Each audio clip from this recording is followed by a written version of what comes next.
días, querida iglesia St. John's, bienvenidos todos. Quisiera decir unas palabritas simplemente para explicar de qué se trata lo que vamos a hacer ahora. Este realmente es un tiempo de oración, es un tiempo para meditar en la palabra de Dios, ser animados con 3 reflexiones bíblicas que vamos a tener a poner nuestra confianza, animar nuestro corazón y nuestra alma, a poner nuestra seguridad en lo que Cristo hizo por nosotros en la cruz. Queremos que este sea un tiempo donde podamos ir en oración, donde podamos poner nuestra alma a los pies de la cruz y ser alimentados por el Señor. Y quiero invitarles entonces a que este sea un momento que gozamos en familia, con tu familia, pero también con la familia de la iglesia. Y vamos a comenzar. Queridos hermanos, nos hemos reunido para dar gracias a Dios. Le alabaremos con nuestro corazón, pero también con nuestra mente. Escucharemos su palabra y oraremos por nosotros y también por todos los necesitados. Pero para prepararnos de verdad, vamos al Señor en oración. Nuestro buen Padre, te damos gracias por este tiempo que podemos apartar para estar juntos contigo y poder ser animados, confortados, llenados de tu Espíritu Santo, a lo que meditamos en tu maravilloso, al mismo tiempo terrible sacrificio en la cruz por nosotros.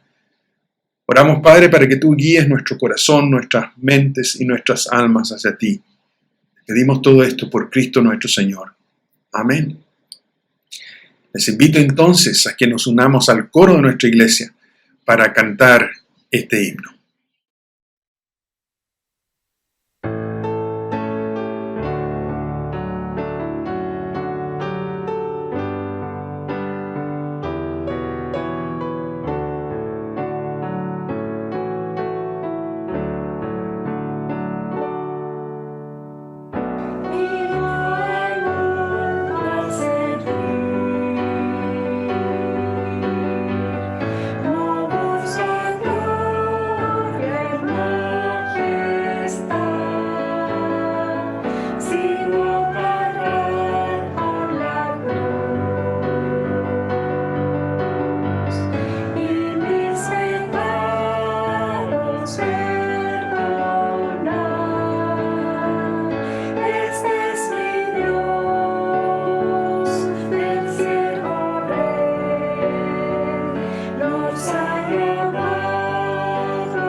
La palabra de Dios nos dice que nuestro Dios es 3 veces santo.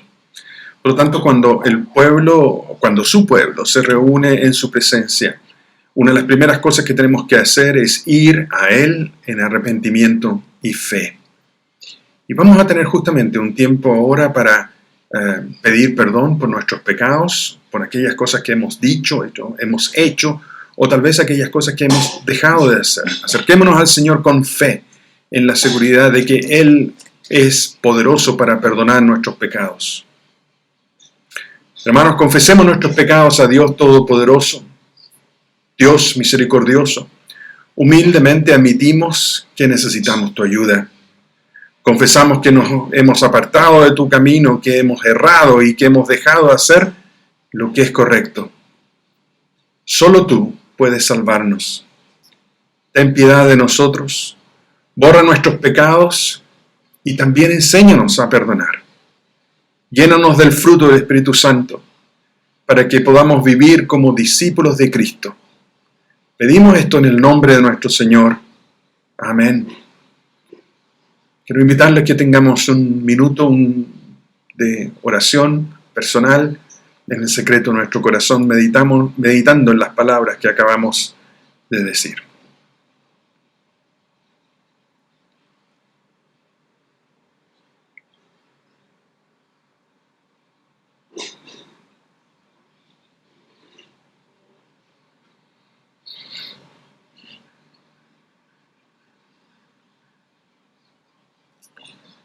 Dios quiere que todos los hombres sean salvos, y en respuesta a su llamado confesamos nuestros pecados. Él perdona a quien humildemente se arrepiente y verdaderamente cree en el Evangelio. Por lo tanto, a través de Jesucristo tenemos paz con Dios, a quien sea la honra, el honor y la gloria por siempre. Amén. Unámonos nuevamente a nuestro coro para cantar y usar este canto para alabar a nuestro Dios.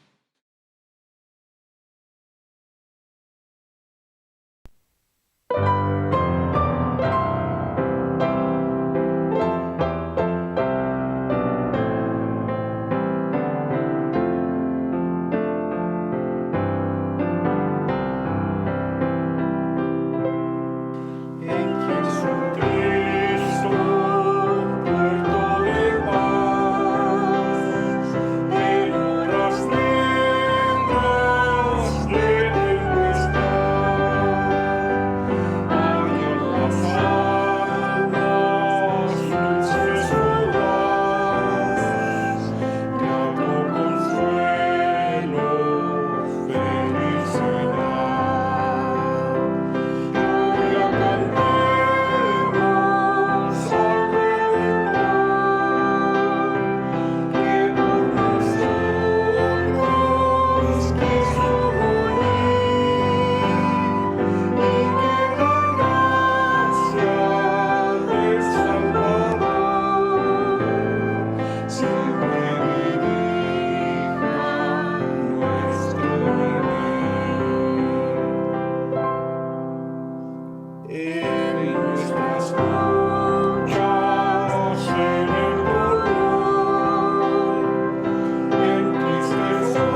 Queridos hermanos, la primera lectura de hoy se encuentra en Marcos 15, del 1 al 15, y dice: Tan pronto como amaneció, los jefes de los sacerdotes con los ancianos, los maestros de la ley y el consejo en pleno, llegaron a una decisión. Ataron a Jesús, se lo llevaron y se lo entregaron a Pilato. ¿Eres tú el rey de los judíos?, le preguntó Pilato. Tú mismo lo dices, respondió. Los jefes de los sacerdotes se pusieron a acusarlo de muchas cosas. ¿No vas a contestar?, le preguntó de nuevo Pilato. Mira de cuántas cosas te están acusando. Pero Jesús ni aun con eso contestó nada, de modo que Pilato se quedó asombrado. Ahora bien, durante la fiesta él acostumbraba a soltarles un preso, el que la gente pidiera. Y resulta que un hombre llamado Barrabás estaba encarcelado con los rebeldes condenados por haber cometido homicidio en una insurrección. Subió la multitud y le pidió a Pilato que le concediera lo que acostumbraba. ¿Quieren que le suelte al rey de los judíos?, replicó Pilato, porque se daba cuenta de que los jefes de los sacerdotes habían entregado a Jesús por envidia. Pero los jefes de los sacerdotes incitaron a la multitud para que Pilato le soltara más bien a Barrabás. ¿Y qué voy a hacer con el que ustedes llaman el rey de los judíos?, les preguntó Pilato. Crucifícalo, gritaron. ¿Por qué? ¿Qué crimen ha cometido? Pero ellos gritaron aún más fuerte: ¡Crucifícalo! Como quería satisfacer a la multitud, Pilato le soltó a Barrabás. A Jesús lo mandó azotar y lo entregó para que lo crucificaran. Hermanos, esta es palabra de Dios. Desde que era muy pequeño, siempre tenía la sensación, cada vez que escuchaba el relato del juicio que se le hizo a nuestro Señor Jesús, de que Pilatos había sido usado, que él era prácticamente una víctima de la circunstancia. Pero hoy, cuando leo este pasaje, no solo en este evangelio, sino además la perspectiva que ponen los otros evangelistas, Mateo, Lucas, Juan, para mí es más evidente que Pilatos en realidad nunca fue tan inocente. El contexto de este relato se inicia con un juicio previo de parte de los judíos hacia Cristo. El relato nos dice que estaban en la casa de Caifás, quien era el sumo sacerdote de la época. Y ahí fueron también los principales sacerdotes, ancianos, escribas y los distintos líderes religiosos de la época. Ellos representaban la práctica común de la religión en aquellos tiempos, el status quo, donde lo común, lo normal, lo conocido y lo que ellos practicaban y enseñaban era una religión moralista que chocaba profunda y frontalmente con las enseñanzas de Jesús. Y por lo tanto, él representaba un riesgo a todos los fundamentos culturales y religiosos, y por qué no decirlo, también a sus posiciones sociales y a toda la autoridad moral que ellos ejercían sobre el pueblo judío. Esta situación era muy grave. Y la única forma de castigar esto, que consideraban una blasfemia, era con la muerte. Y de acuerdo a la tradición judía, a través de la lapidación. Pero ellos no tenían la facultad, ni menos la posibilidad de poder dictar ni ejecutar una sentencia de este tipo por ellos mismos. Por lo tanto, debían presentarse ante la autoridad local con un argumento legal y efectivo que lograra el propósito que ellos deseaban, este veredicto de la muerte. Y esta autoridad estaba representada en Pilatos.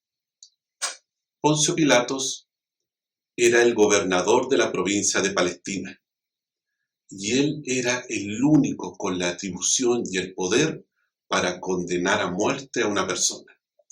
Poncio Pilatos era el único que podía asesinar a Jesús.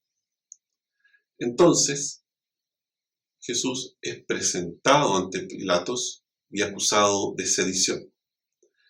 Y este era un crimen muy grave en la época para los romanos, e implicaba claramente la pena de muerte. Pero Pilatos sabía que estas acusaciones eran por envidia. Lo dice Marcos en el capítulo 15, versículo 10.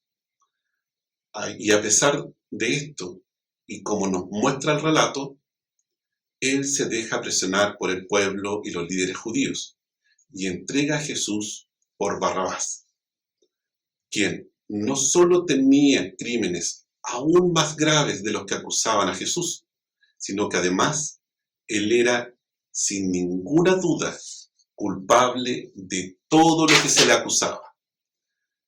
Y esta es una situación muy extraña, aún más cuando sabemos que Pilatos, de acuerdo a los historiadores de la época, era descrito como un hombre de carácter inflexible y duro, y sin ninguna consideración hacia las personas. Esta es la misma persona que se dejó influenciar por el pueblo, que gritaba y presionaba para que liberaran a Barrabás, y lo entrega, abandonando a Jesús completamente. El mismo Pilato, que luego usa esta célebre frase, pero muy desafortunada, de lavarse las manos, como para exculparse de la decisión que solo él podía tomar. Esta decisión o esta actitud de no asumir la culpa o responsabilidad de los actos cometidos es algo muy común en nosotros. Y en la Biblia, en el libro de Génesis, capítulo 3, se da este diálogo entre el Señor, Adán y Eva, donde Dios dice: Adán, ¿qué has hecho? Y Adán dice: la mujer que me diste me dio de comer. Eva, ¿qué has hecho? Y Eva responde y dice: la serpiente me engañó y me dijo que comiera. Todos son culpables, menos yo. Desde un principio siempre nos hemos sacudido la responsabilidad de nuestros propios actos. Esto me ha hecho pensar en Jesús, quien fue presentado ante los líderes políticos y Poncio Pilatos como un culpable. Pero en realidad, los únicos culpables siempre estuvieron frente a él. Pilatos condenó a Jesús por política. Demagogia le llamamos hoy en día, no es algo muy distinto. Dio al pueblo lo que estaba pidiendo, siguió el camino fácil. Y la muchedumbre, que gritaba por Barrabás, sí, los mismos que unos días antes lo recibieron como un rey en la entrada triunfal, ahora lo estaban aborreciendo. Solo para seguir y mantener el status quo, por la presión de los líderes judíos, por el qué dirán, cada cual por sus razones. Lo abandonaron igual que nosotros, cada día. Una de las cosas que necesitamos todos los cristianos hacer constantemente es recordarnos a nosotros mismos las verdades del Evangelio. Y es por eso que quiero pedirles que por favor se unan a mí en las palabras del credo de los apóstoles, diciendo todos juntos: creo en Dios Padre Todopoderoso, Creador del cielo y de la tierra. Creo en Jesucristo, su único Hijo, Señor nuestro, que fue concebido por el Espíritu Santo, nació de María Virgen, padeció bajo el poder de Poncio Pilato, fue crucificado, muerto y sepultado. Él descendió al lugar de los muertos y al tercer día resucitó, subió al cielo, está sentado a la diestra de Dios Padre Todopoderoso, de donde vendrá a juzgar a los vivos y a los muertos. Creo en el Espíritu Santo, en la Santa Iglesia Universal, la comunión de los santos, el perdón de los pecados, la resurrección del cuerpo y la vida eterna. Amén.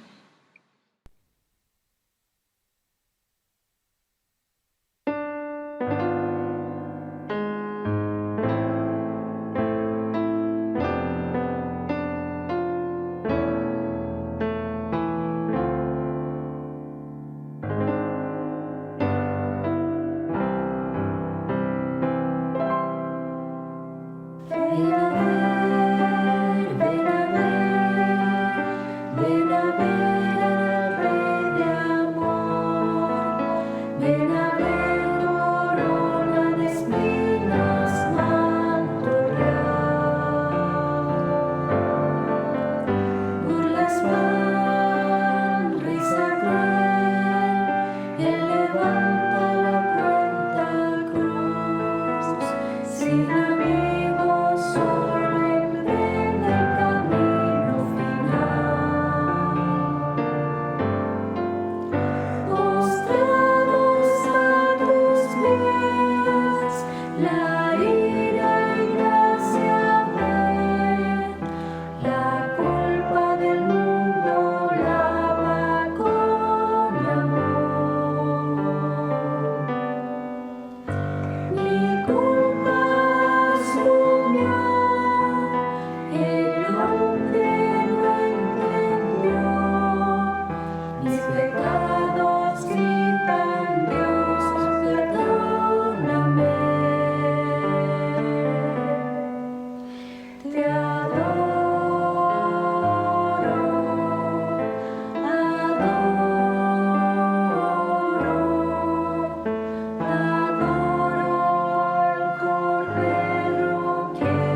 Hermanos, voy a compartir la segunda lectura que se encuentra en el libro de Marcos, capítulo 15, versículos del 16 al 27. Los soldados llevaron a Jesús al interior del palacio, es decir, al pretorio, y reunieron a toda la tropa. Le pusieron un manto de color púrpura, luego trenzaron una corona de espinas y se la colocaron. «Salve, rey de los judíos», lo aclamaban. Lo golpeaban en la cabeza con una caña y le escupían. Doblando la rodilla, le rendían homenaje. Después de burlarse de él, le quitaron el manto y le pusieron su propia ropa. Por fin lo sacaron para crucificarlo. A uno que pasaba por allí, de vuelta del campo, un tal Simón de Cirene, padre de Alejandro y de Rufo, lo obligaron a llevar la cruz. Condujeron a Jesús al lugar llamado Gólgota, que significa lugar de la calavera. Le ofrecieron vino mezclado con mirra, pero no lo tomó, y lo crucificaron. Repartieron su ropa, echaron suertes para ver qué le tocaría a cada uno. Eran las 9 de la mañana, cuando lo crucificaron. Un letrero tenía escrita la causa de su condena: el rey de los judíos. Con él crucificaron a los dos bandidos, uno a su derecha y otro a su izquierda. Hermanos, esta es palabra de Dios. Luego de escuchar este pasaje, ¿no te llama la atención que Jesús haya sido llevado a un palacio, vestido, coronado y aclamado por más de 600 soldados, de la misma forma en que es aclamado un rey? A mí sí, pero más me llama la atención que no haya sido precisamente para reconocerlo como tal, sino todo lo contrario, para burlarse de él. Comúnmente utilizamos la burla como método para ridiculizar, o más bien, para silenciar sutilmente a aquellos que consideramos adversarios. También utilizamos la burla para imponer nuestra superioridad cuando nos sentimos amenazados. Pero si verdaderamente quisiéramos silenciar para siempre a nuestros oponentes, entonces debemos tomar una acción más radical. Fue precisamente por eso que las autoridades romanas, o más bien judías, entregaron a Jesús para que lo crucificaran. No les fue posible callarlo o ridiculizarlo mediante la instigación o preguntas capciosas. Por lo tanto, decidieron enjuiciarlo mediante mentiras y así poner a Jesús en las manos de las autoridades romanas. Los judíos rechazaron el mensaje que traía Jesús. No creyeron que él era aquel Mesías prometido por Dios y anunciado por los profetas. Para ellos, sencillamente, Jesús no cumplía con el estándar ni con sus expectativas de un verdadero Mesías o Rey libertador. Además, la interpretación que Jesús le daba a la ley no encajaba con la interpretación de ellos. Y las promesas de Dios no se estaban cumpliendo en la forma que ellos esperaban. Dicho todo lo anterior, déjame hacerte algunas preguntas. ¿Te resulta difícil creerle a Jesús porque su mensaje no encaja con tus ideas o no se adapta a tu manera de vivir? ¿Esperas beneficiarte de sus promesas sin que éstas tengan un costo para ti? Pues déjame decirte que si esto es así, entonces seguramente ya silenciaste el mensaje de Jesús en tu corazón. Y consecuente con ello, tampoco tendrás motivo alguno para compartirlo con otras personas. Pero si Jesús fue realmente quien decía ser, Y si este mensaje que él llevó inicialmente a su pueblo, posteriormente sería proclamado a todas las naciones como parte del plan de Dios para bendecir el mundo, ¿crees que se podría silenciar? ¿Crees que tú u otra persona, por más astuta o poderosa que pareciera, podría frustrar los planes de Dios? Pues claro que no. Nada ni nadie puede detener los planes soberanos de Dios. Tanto los judíos como los romanos pensaron que silenciando al mensajero, silenciarían también para siempre el mensaje. Pensaron que la propia ejecución de Jesús y la exposición pública de esta serviría como método de amedrentamiento para otras personas. Sin embargo, como dijimos anteriormente, nadie puede oponerse a los planes de Dios. Como ustedes sabrán, Jesús fue levantado de la tumba al tercer día para derrotar así a nuestro verdadero enemigo, el pecado. Por lo tanto, este enemigo ya no tiene ningún poder sobre nosotros. Jesús dio su vida precisamente para rescatarnos de la esclavitud espiritual en la que todos nosotros nos encontrábamos. Solo un poderoso rey como él podía hacer esto. Y estas buenas noticias que seguimos escuchando cientos de años después son la evidencia de que nadie puede frustrar los planes de Dios. Hoy en día, la situación no es muy distinta a aquel entonces. El Evangelio continúa bajo persecución. Por un lado, los cristianos están siendo silenciados a muerte, literalmente, o con amenazas de muerte, simplemente por manifestar su fe o su opinión. Pero por otro lado, miro las redes sociales y pareciera que los cristianos allí no existiesen. Una cosa es temer porque nos amenacen de muerte, y otra cosa es tener miedo al que dirán, o al ser considerados intolerantes o impopulares. Mis queridos hermanos, ya sea por un motivo u otro, no debes temer. Tu poca probabilidad de morir por proclamar el Evangelio o tu injustificado miedo a la vergüenza no es y no será jamás el final. Porque Jesús está a cargo. Jesús gobierna y Él es imparable. No existe autoridad humana, ni ley, ni movimiento progresista, ni corriente ideológica, ni enfermedad o pandemia que pueda silenciar o obstaculizar el avance del poderoso mensaje de Jesús que cambia y transforma vidas. Sin embargo, si el temor nos hace callar, no debemos desanimarnos, sino que debemos recordar la principal razón por la que Dios envió a Jesús a morir. Y no fue precisamente para hacernos portavoz de su mensaje, sino para hacernos sus hijos amados.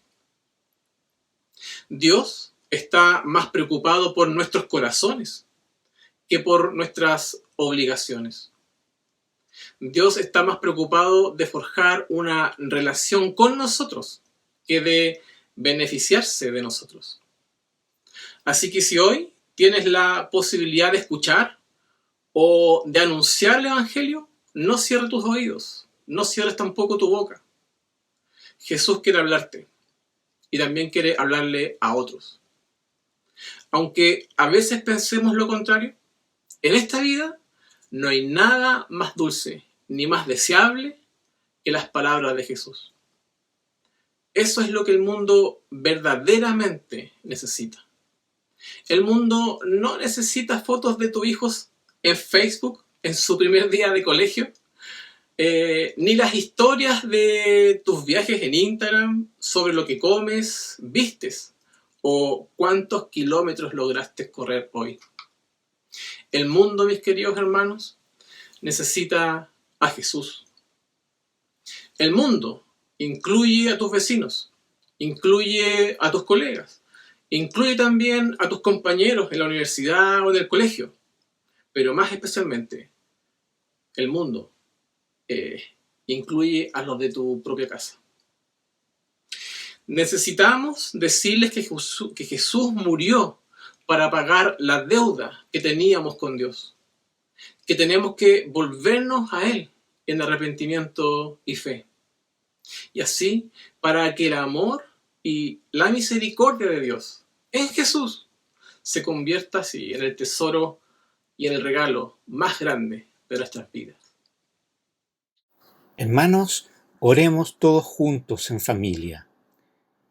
Padre nuestro que estás en el cielo, santificado sea tu nombre. Venga tu reino, hágase tu voluntad en la tierra como en el cielo. Danos hoy nuestro pan de cada día.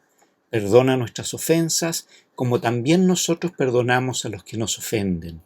No nos dejes caer en la tentación, y líbranos del mal, porque tuyo es el reino, tuyo es el poder, y tuya es la gloria, ahora y para siempre. Amén.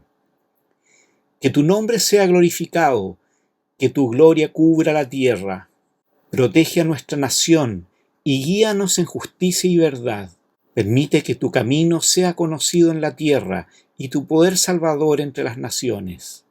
Envía tu luz y tu verdad, de manera que podamos hablar de tus obras salvadoras.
La tercera lectura se encuentra en Marcos capítulo 15, versículos 29 al 39.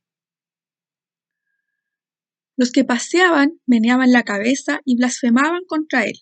«¡Hey, tú, que destruyes el templo y en 3 días lo reconstruyes!», decían, «baja de la cruz y sálvate a ti mismo». De la misma manera, se burlaban de él los jefes de los sacerdotes junto con los maestros de la ley.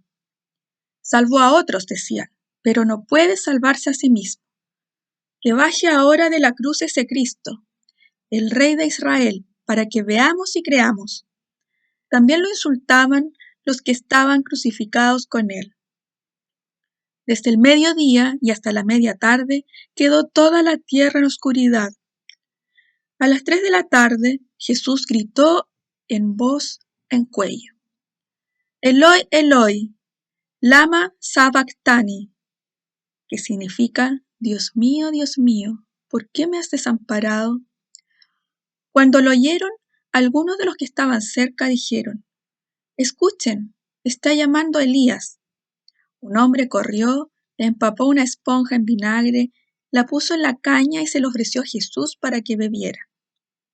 «Déjenlo, a ver si viene Elías a bajarlo», dijo. Entonces Jesús, lanzando un fuerte grito, expiró. La cortina del santuario del templo se rasgó en 2, de arriba a abajo, y el centurión, que estaba frente a Jesús, al oír el grito y ver cómo murió, dijo: «Verdaderamente este hombre era el Hijo de Dios». Hola hermanos, muy buenos días. Antes de efectuar una reflexión sobre la lectura que acabamos de escuchar, es importante contextualizar cómo llegamos a este punto. Él, como Jesús, fue sometido a un juicio y se determina que debe ser crucificado, acto en el cual salvan a un reconocido ladrón de la época para a la vez dar inicio al punto culmine del propósito de Dios. Al contexto de la lectura, podemos ver cómo Jesús fue constantemente humillado por todos quienes lo vieron sufrir y morir en la cruz. Se logra identificar por lo menos a 3 grupos de personas que desafiaron a Jesús.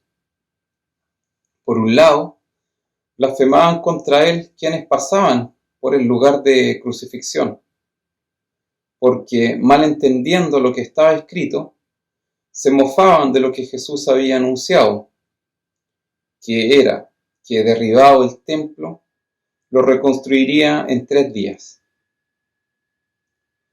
También los jefes de los sacerdotes se reían de Jesús, porque estando crucificado no podría salvarse a sí mismo.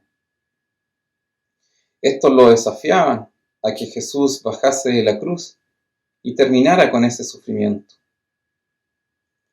Por último, el tercer grupo que se identifica fueron quienes hasta compartían la cruz con él, que también lo insultaban y nuevamente lo desafiaban a que si era el Hijo de Dios, se salvara inmediatamente y terminara con este sufrimiento.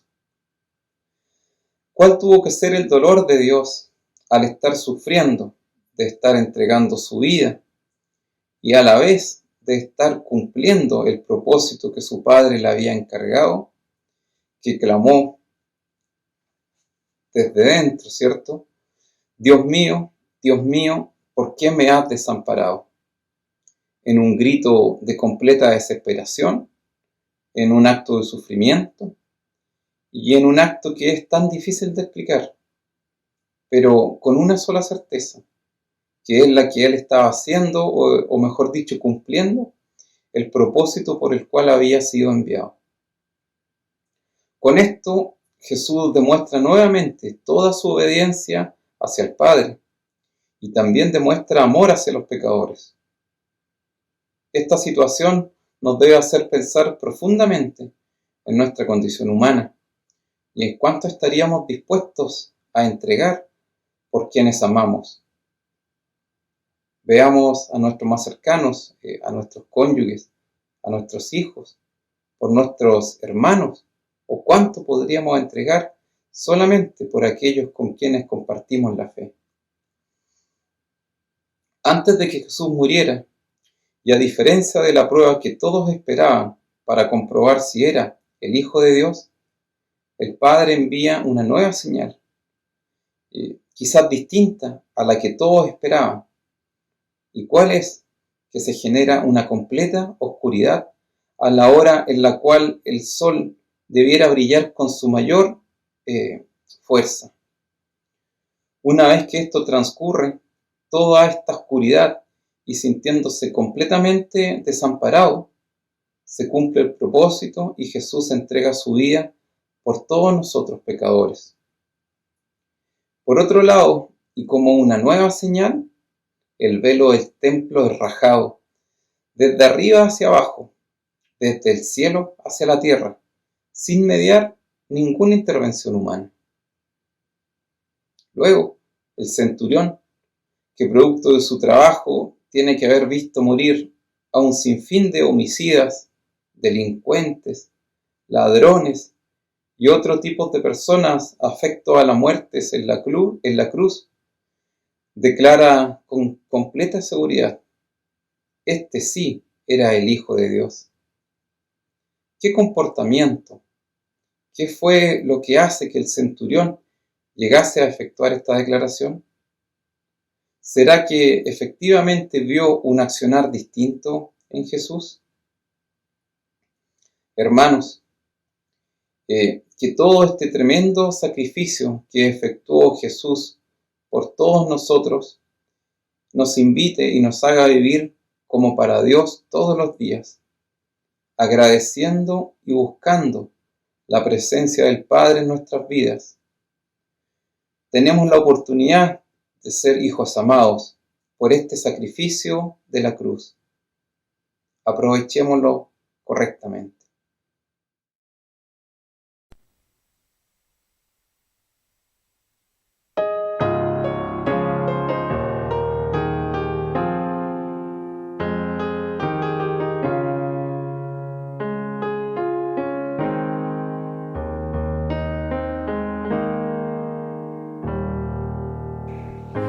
Señor, brilla en mí mi corazón.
llegando al final de este tiempo, meditando ante la cruz. Y quisiera, en nombre de toda la congregación, darle las gracias a todos aquellos que nos ayudaron a preparar este maravilloso tiempo. Un tiempo realmente que nos ha servido para acercarnos aún más al Señor, acrecentar nuestro amor y nuestra pasión por Él. Pidamos ahora la bendición de Dios para terminar. Omnipotente Dios, que nos ha dado gracia para que en esta ocasión te dirijamos de común acuerdo nuestras súplicas, y has prometido que cuando 2 o 3 están congregados en tu nombre, les concederás sus peticiones. Cumple ahora, oh Señor, los deseos y ruegos de tus siervos como más les convenga, concediéndonos en este mundo conocimiento de tu verdad y en el venidero la vida eterna. Y la gracia de nuestro Señor Jesucristo, el amor de Dios y la comunión del Espíritu Santo sea con todos nosotros, ahora y siempre. Amén. Dios les bendiga grandemente.